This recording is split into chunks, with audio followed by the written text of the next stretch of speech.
नमस्कार साथियों। भारत केवल देश नहीं है, एक दर्शन है। और दर्शन को समझने के लिए ना इतिहास नहीं, दृष्टि की जरूरत होती है।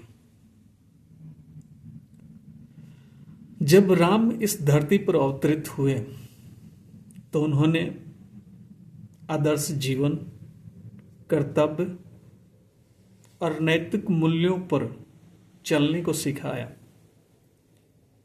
त्रेता युग में जब कृष्ण द्वापर में अवतरित हुए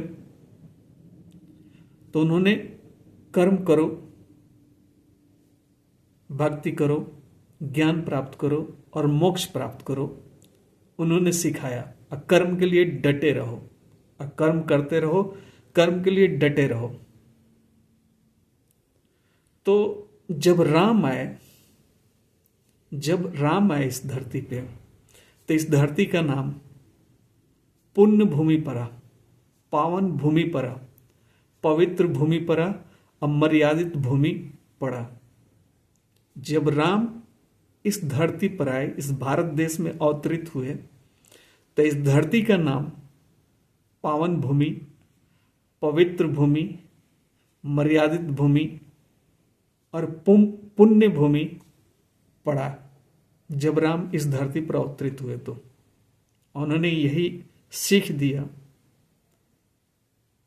कि नैतिकता को फॉलो करो, आदर्श जीवन जियो, मर्यादित रहो, अपने कर्तव्य के प्रति अटल रहो, सच रहो। और जब कृष्ण आए द्वापर में, तो इस धरती का नाम जानते हैं क्या पड़ा? कर्म भूमि,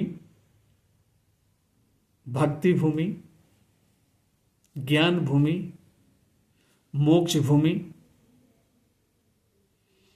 तब कृष्ण ने हमें सिखाया कि कर्म में डटे रहो, भक्ति करते रहो, ज्ञान प्राप्त करते रहो और मोक्ष को प्राप्त कर लो।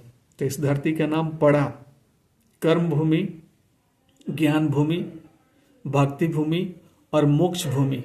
जब कृष्ण आए, ये हमारी सनातन है, सनातन का ये दिव्य दर्शन है। और इस धरती की पहचान बनी।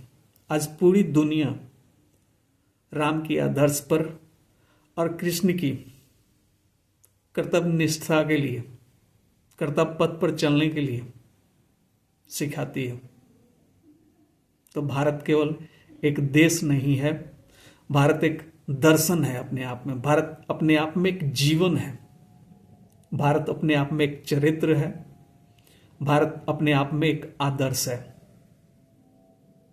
आप अब किसे मानते हैं? कौन आपको प्रेरित करता है? भगवान राम आपको प्रेरित करते हैं या भगवान श्री कृष्ण प्रेरित करते हैं? आप मुझे कमेंट करके बताइए।